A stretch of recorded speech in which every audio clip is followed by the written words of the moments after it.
If you're paying your estimated quarterly tax to the IRS, I'll show you how I do it. It's not hard, but you do need a reminder every time. So when you're making your estimated quarterly taxes, that means of course you're paying 4 times a year, go to the IRS.com website, and at the bottom of the very first screen, without scrolling anywhere, is Make a Payment.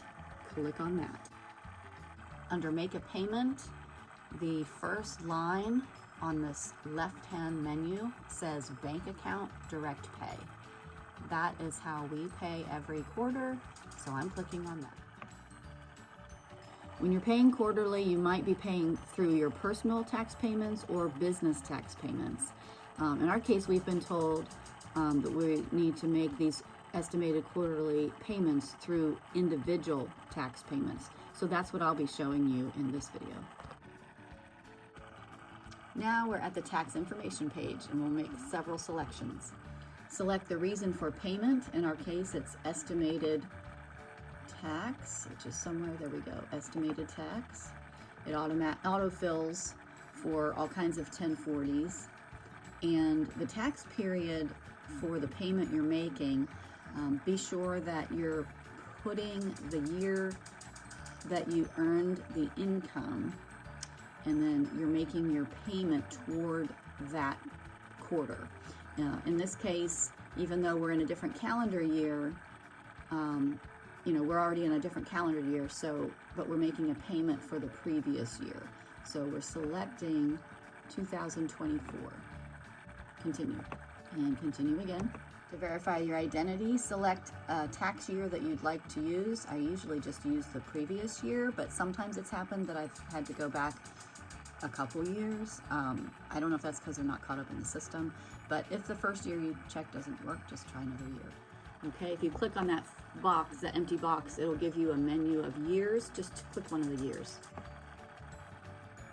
Click on the empty box for filing status and choose your situation, and then fill out the remaining boxes for your name, social security number, date of birth, etc. When you get to the bottom, check the box for accepting the Privacy Act. Just click on it. Checkbox will appear and hit continue. Now you can enter how much you're choosing to pay.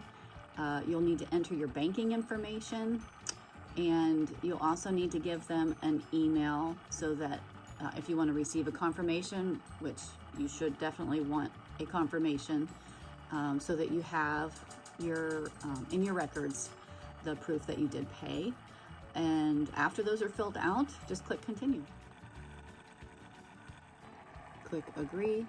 To review and sign, just scroll to the bottom of the page and type your name. Typing in this information counts as your electronic signature. Just be sure and check the box down here. I accept the debit authorization agreement if you are having them do an electronic payment, which most of us are at this point, and then click submit. The confirmation page should appear next with your confirmation number down below. Be sure and print a copy of that confirmation number or write it down, because you will definitely want to keep that in your tax records, and you should be done.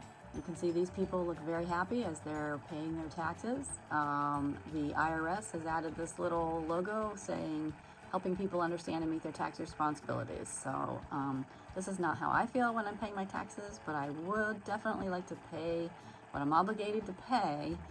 Understanding how to do that with the website or just with the tax laws can be quite a puzzle. I am not getting into tax laws in this video. All I'm doing is showing you how to navigate the IRS website so that if you need to make an estimated quarterly payment, you'll know how to do it on their website.